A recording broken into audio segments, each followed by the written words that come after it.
life doesn't always follow a straight line. Sometimes, joy turns into sorrow, loyalty becomes betrayal, and destiny takes turns we never imagined.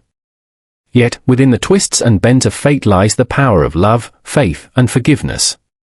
Welcome to Storysphere, where unforgettable tales are brought to life, stories that inspire, entertain, and remind us of the truths we often forget. Today's story is one of friendship, sacrifice, betrayal, and redemption. It is the story of two families whose bond was tested by pride, love, and fate itself. This is Twisted Fate. Frederick Collins and George Richard had been inseparable since childhood. Their friendship was so deep that people who didn't know their parents often mistook them for twins. It all began in primary school, blossomed through secondary school, and eventually carried them into the prestigious University of Ibadan. During their secondary school days, tragedy struck. George had an accident that left his right leg permanently damaged. He now relied on crutches for movement. Many assumed that the disability would weaken their friendship, but Frederick never abandoned him. If anything, it bound them closer. After graduating from the university, life presented them with different paths. Frederick's wealthy parents insisted he travel abroad for his master's degree at Oxford University in the United Kingdom. Meanwhile, George began working with the Oyo state government. While Frederick's father, a powerful company chairman, easily funded his son's education abroad, George faced financial struggles. He had to care for his parents and younger siblings on his modest salary, which made marriage and personal dreams feel like luxuries too far away. Upon completing his master's degree, Frederick secured a job with a large UK company. Although he initially planned to return home, he was persuaded to remain there for a while to gain experience. 6 years later, he finally resigned and returned to Nigeria with big ambitions of his own. Back home, Frederick launched businesses in agriculture, real estate, and his area of specialty, information technology. His ventures flourished almost immediately. By contrast, George's finances were still unstable. Seeing this, Frederick promised to help his lifelong friend stand on his feet. He kept his word. He not only set up a viable business for George but also provided him with capital and linked him with international partners. This marked a turning point in George's life, a long-awaited breakthrough. A few years later, both men settled into family life. Frederick married first, and 2 years later, George followed. Frederick had 3 children, beginning with his first son, David, followed by 2 daughters. George's first child was a daughter named Helene. Their children, much like their fathers, grew close over the years. David often spent weekends at George's house, while Helene did the same with the Collins family. Their bond seemed unbreakable. What started as 2 boys sharing dreams and struggles was now a legacy, 2 families entwined by love, loyalty, and gratitude. But destiny had already begun weaving threads of fate neither family could foresee. A few years later, Frederick shared a vision with George and a handful of their wealthy friends. He wanted to establish a club that would serve as a beacon of hope for the less privileged. They named it the Shining Brothers. From its inception, the club became a source of light to many. They funded scholarships for deserving students, provided tools for young apprentices, and supported widows, orphans, and the physically challenged. Their acts of generosity quickly earned them widespread recognition, and year after year, the club expanded in influence. As the founder and lifetime chairman, Frederick was hailed as the brain behind the rapid growth of the Shining Brothers. His leadership was respected and admired. Meanwhile, other offices were rotated every 3 years among members to ensure fairness and unity. One of the highlights of the club's calendar was the grand annual end-of-year party. Every member's family was invited, and even those abroad flew back home to attend. The event was more than just a celebration, it was a reunion, a time for bonding, and a showcase of the club's impact on society. By this time, David, Frederick's first son, had completed his master's degree in the United States. He was working with one of the country's largest telecommunications companies. His parents, however, wanted him back home to manage some of his father's businesses. Despite their pleas, David resisted. It was then that Hannah, David's mother, sought the help of Helene, George's daughter. David and Helene had been close since childhood, speaking almost daily despite the distance. Hannah believed Helene could persuade him in a way no one else could. And she was right. After weeks of heartfelt conversations, Helene finally convinced David to return. He promised his parents he would give his employers 6 months' notice before moving back to Nigeria. When the long-awaited day came, Frederick and Hannah organized a grand welcome party in his honor. The Collinses' mansion overflowed with laughter, music, and celebration. But amid the glamour, something else began to stir, something subtle, yet dangerous. Throughout the party, Helene sat beside David, laughing and talking freely. Her closeness unsettled her boyfriend, Hanks, who was also present. He watched in growing silence as the two shared jokes and warm glances that seemed too intimate for mere siblings. Unable to contain his jealousy, Hank stormed out of the celebration without a word. The next day, Helene went to his house to demand an explanation. Hanks admitted that he couldn't bear seeing her so close to David. She tried to calm him, insisting that David was only a childhood friend. But though Hanks forgave her, doubt lingered in his heart like a shadow that refused to fade. Little did Helene know, this was only the beginning of storms that would test her loyalty, her love, and her very destiny. Weeks after the grand celebration, the Shining brothers gathered for one of their executive meetings. The air was filled with satisfaction as the treasurer and financial secretary thanked members for their moral and financial support during the recent wedding of their children, an event that had further strengthened the bond among them. But then, Chief Babs, the club's public relations officer, rose to speak. His voice carried an unsettling boldness as he declared, "Gentlemen, we are growing old. The future of this club depends on our children. It is time we bring them into our fold. Let us create a junior cadre for our sons and daughters, so they can one day inherit the Shining brothers." There were murmurs of agreement. But Babs wasn't finished. More so, he added, we should encourage our children to marry one another. That way, the wealth, legacy, and unity of this great club will remain unbroken for generations. A heavy silence fell. Then, Barrister Joel, the club's secretary, stood and cleared his throat. The junior cadre is a brilliant idea, he admitted. But as for forcing our children into marriage, that is dangerous. Many of them already have relationships of their own. Forcing them could breed resentment, division, and even tragedy. The room erupted into argument. Some agreed with Babs, seeing the wisdom in uniting their families by blood. Others, like Joel, strongly opposed the idea, calling it meddling in the sacred affairs of love. Finally, Frederick, the founder and chairman, stood to calm the storm. His voice was steady, commanding respect. Brothers, let us not forget, our children are not commodities to be exchanged. We cannot force them to marry each other. But persuasion? Yes. Guidance? Yes. If they agree, so be it. If they do not, we must respect their will. As for the junior cadre, that is an idea we shall begin to work on immediately. His decision silenced the hall, though the seed of the marriage debate had already been planted.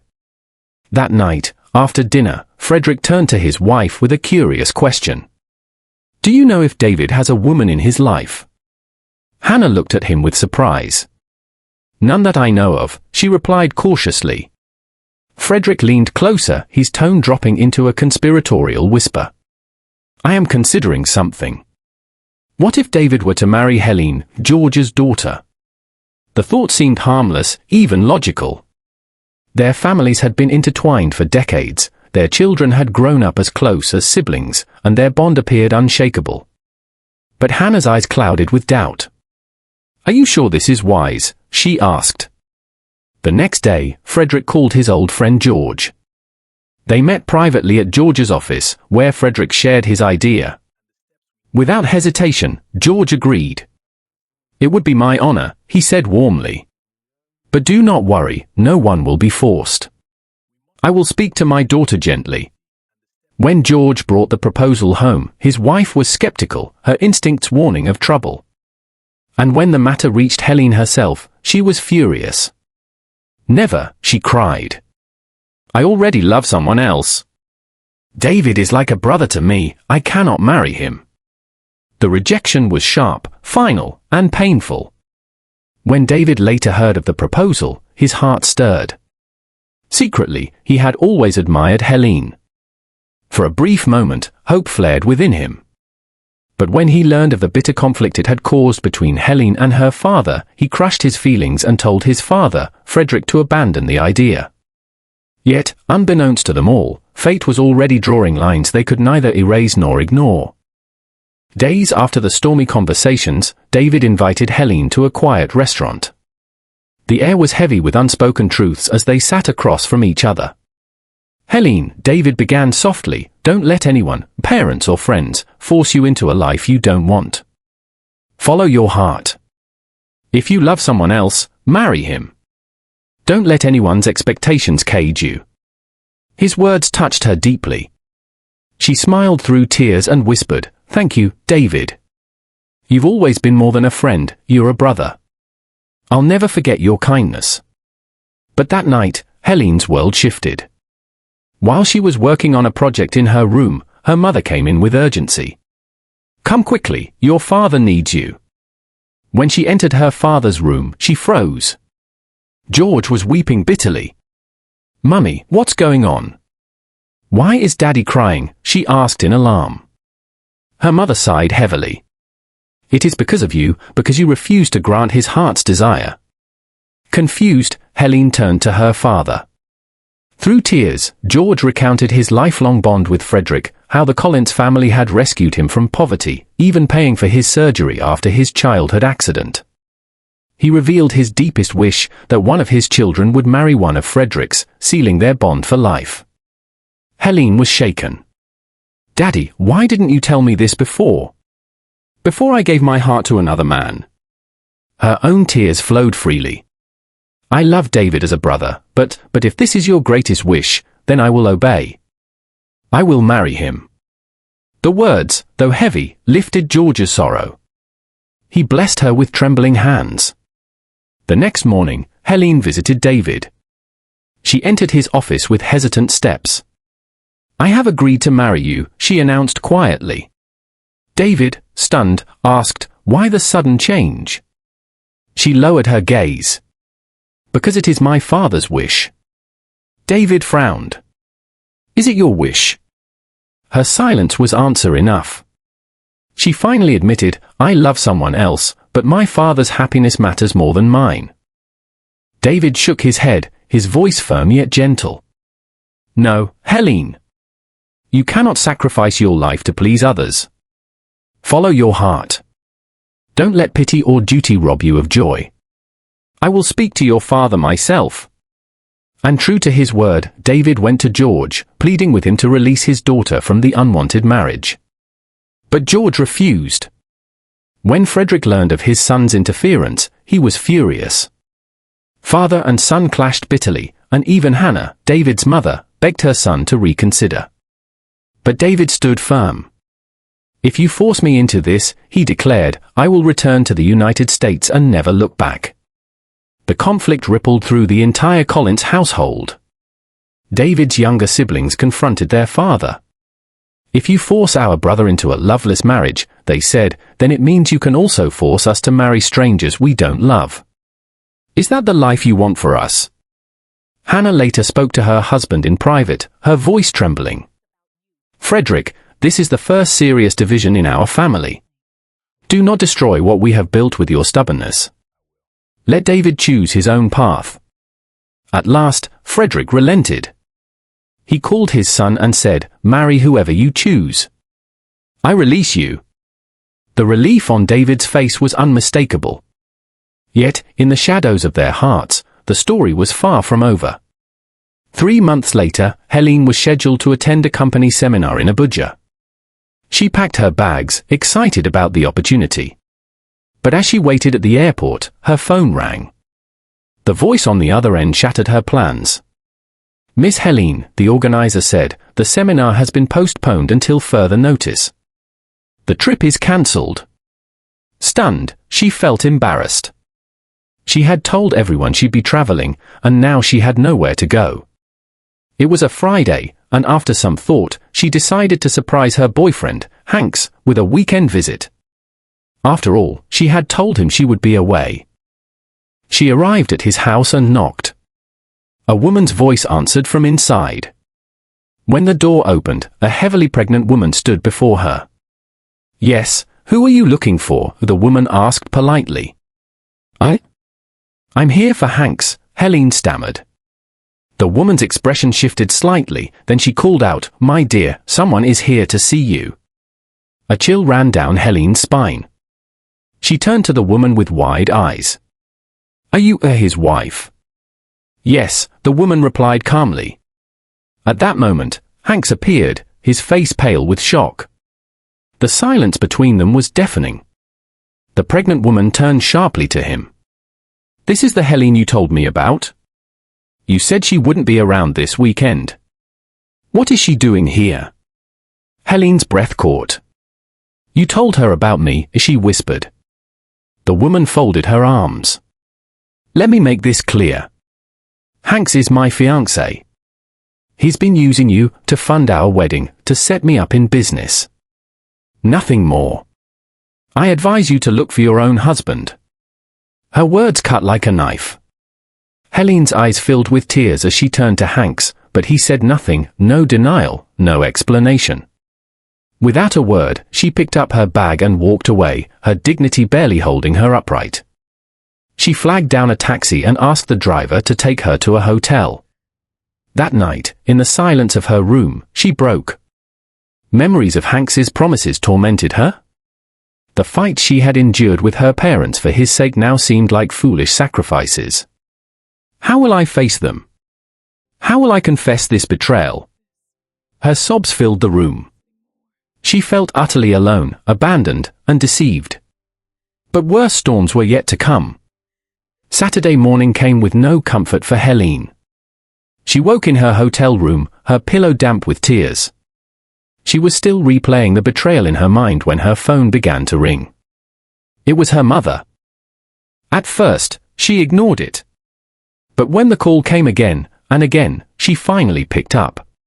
Her mother's voice was trembling, choked with sobs. "Helene, where are you?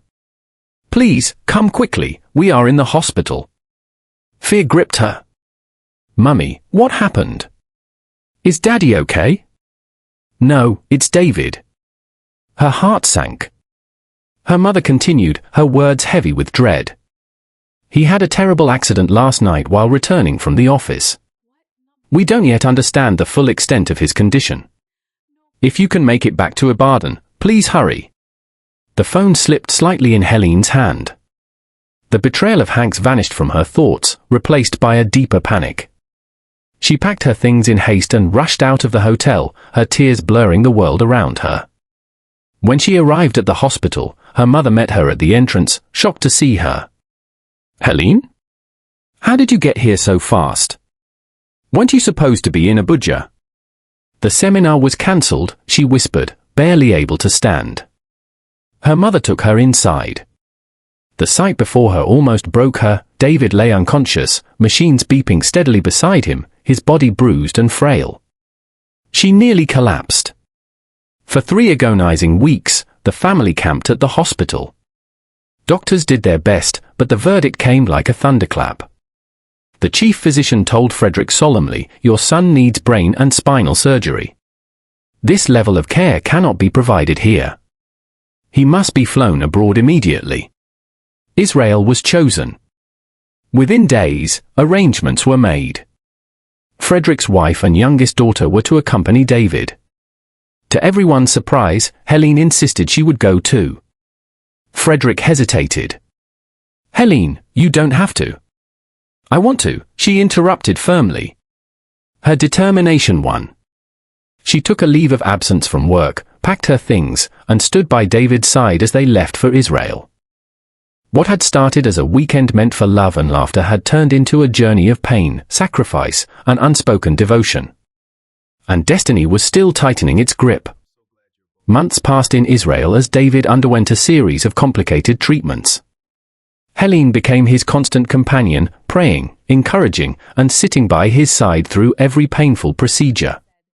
Her presence became a lifeline, the anchor that kept him from sinking into despair.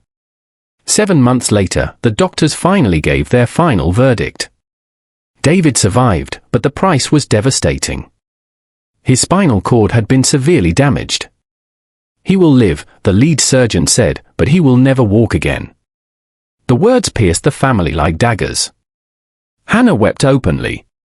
Frederick clenched his fists, his powerful frame trembling. David, once a tall, confident, handsome man, was now confined to a wheelchair. When they returned to Nigeria, life was no longer the same. At night, David wept silently, staring at the ceiling in darkness. He saw himself as useless, a man without a future. He avoided mirrors.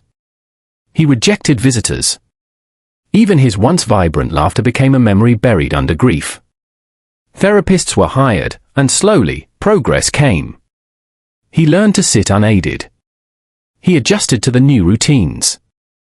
But the nights were the hardest. In those silent hours, he mourned the life he had lost. Yet through it all, Helene remained by his side. She visited after work, spent weekends with him, and constantly reminded him of his worth. Her words were gentle but firm. David, your life is not over. You still have a destiny. God isn't done with you. Her faith stirred something within him. 11 months after returning from Israel, the impossible happened. David wheeled himself into the sitting room, well-dressed, announcing to his parents, "I'm going back to work." Hannah gasped in disbelief. Frederick's eyes filled with tears. "This is Helene's doing," David admitted, smiling faintly. "She never gave up on me." The gratitude was overwhelming. Hannah embraced Helene like a daughter. Frederick called George immediately, sharing the good news. At work, David was welcomed like a returning king. His staff cheered, inspired by his resilience. For the first time in months, hope flickered again in his heart. But hope has a way of opening doors to truths long hidden. And soon, Helene's own secret would come to light. One quiet weekend, Helene decided to take David out of his routines. She drove him to an amusement park, determined to bring joy back into his life. The sun was bright, children's laughter filled the air, and for the first time in months, David smiled without forcing it. As they sat together, Helene took a deep breath. "There's something I must tell you," she began, her voice trembling. She revealed everything about Hanks, the betrayal, the pregnant fiancé, the humiliation. She confessed how ashamed she had been, hiding the truth from her parents and even from him. Tears welled in her eyes as she whispered, "I was blind. But through it all, you stood by me. And now, I know where my heart truly belongs." David turned to her, shocked. "What are you saying, Helene?" "I love you, David," she said firmly. "Not as a brother, not as a friend, but as the man I want to spend my life with." His breath caught. For years, he had buried those very feelings, telling himself they could never be. He shook his head slowly. "Helene, I can't. Look at me. I'm not the man I once was. I'm bound to this wheelchair. I don't want to cage you in a life of sacrifice." But Helene leaned closer, her eyes fierce with conviction. "David, I'm not choosing you out of pity. I'm choosing you out of love.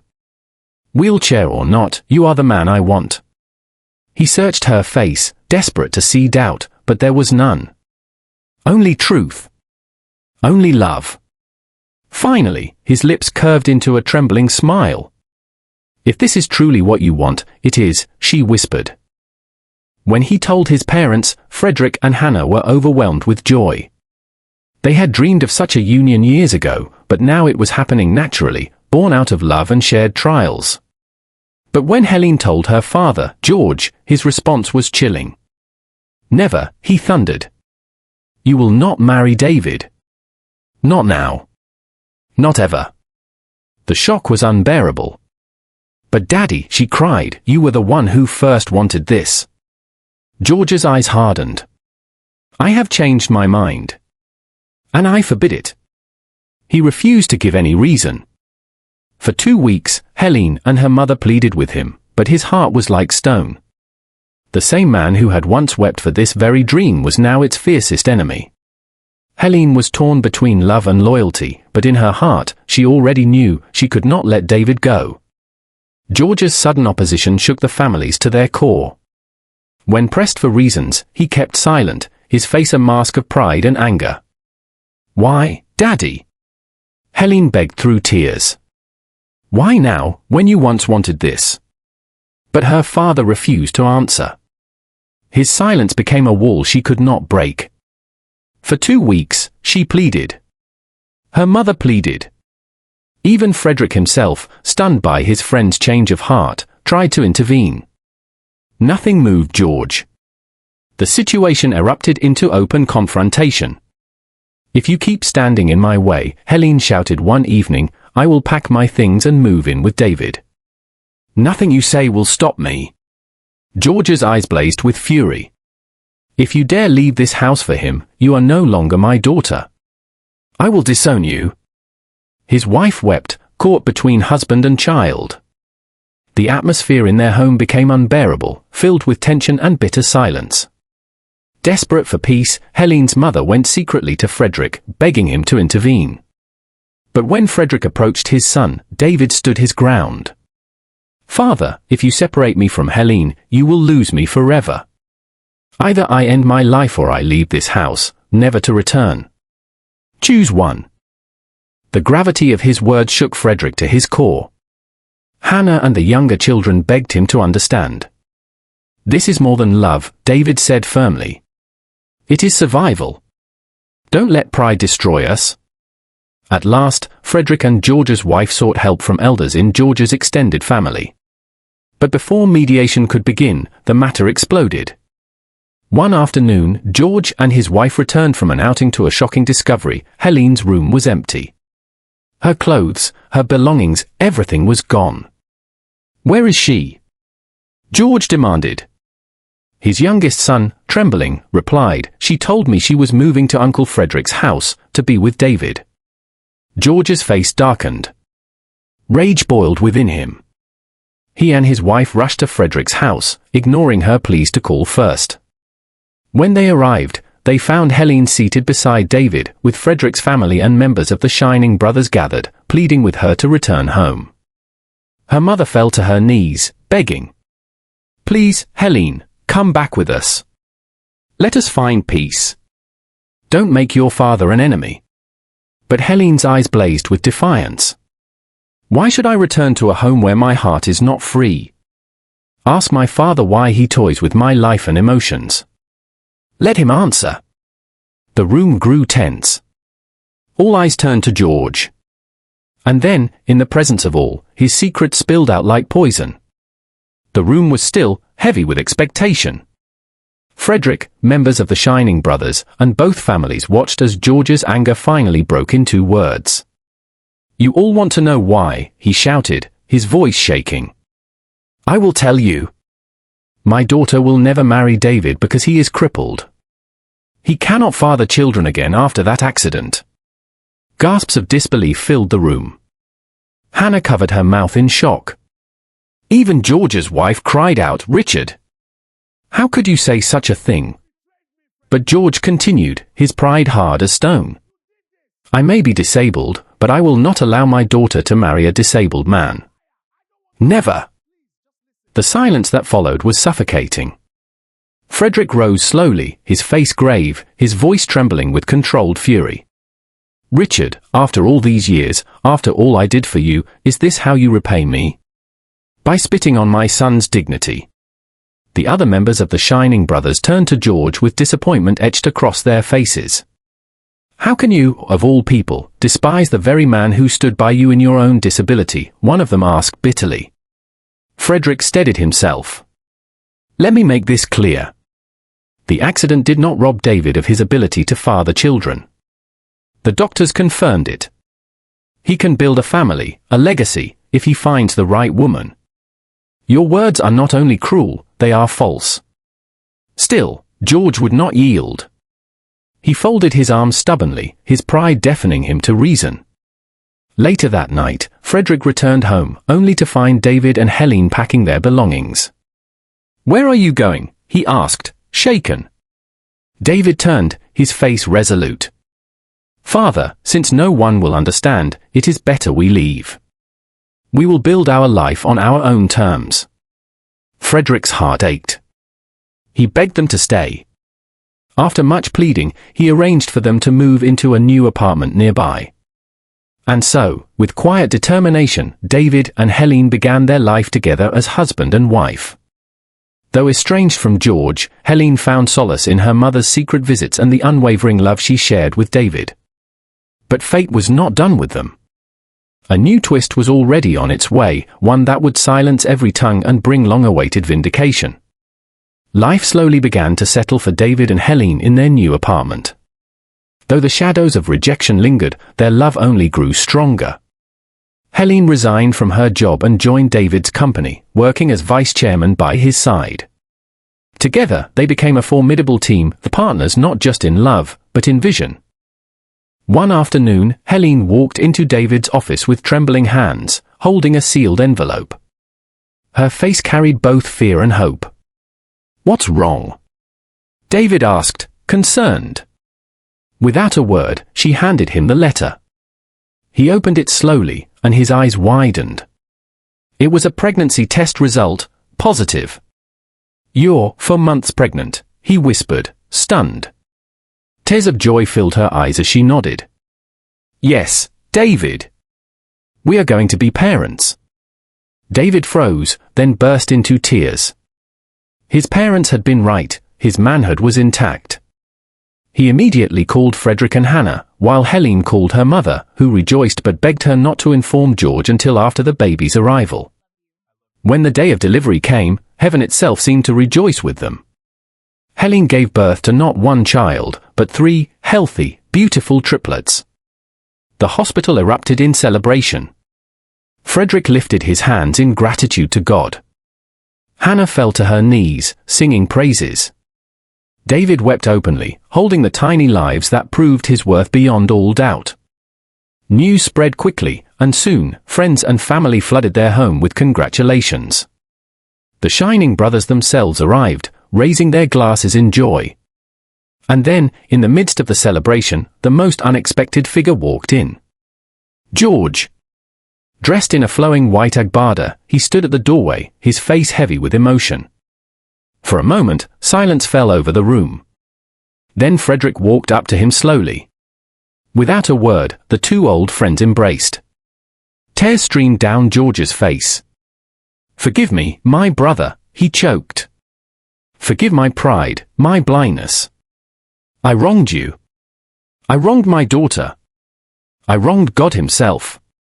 Helene rushed to her father, crying as she held him tight. It was a moment of reconciliation, of healing, of redemption. The bitterness of the past melted into joy, and the families were restored.